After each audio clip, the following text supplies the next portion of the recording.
来继续来看，台中市政府推出着今年第2波的物调券，用100块的现金会当换200块的物调券，希望会当来创造着7000万的商机，带动菜市啊、甲夜市啊的景气。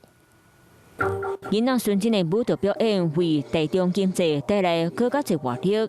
台中市政府推出今年第2波的物调券，会发出35万份的物调券，预计创造7000万的商机。我们一样维持就是100换200，那更多的店家来参与那另外值得一提的就是我们的逢甲观光夜市自己加码。这一边物调券会当在参与的为菜市仔、点心档到文创商品轮动水上，和民众买菜省、食饭省、洗鸡嘛省。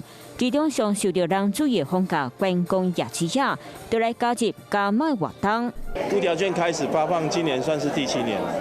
那我们也是经过深思熟虑之后，在管委会开会的时候，我们就提出所谓制度加码。民众用100就当换到200块的物调券，大人伫咧同一个所在限领2份，袂当跨定使用。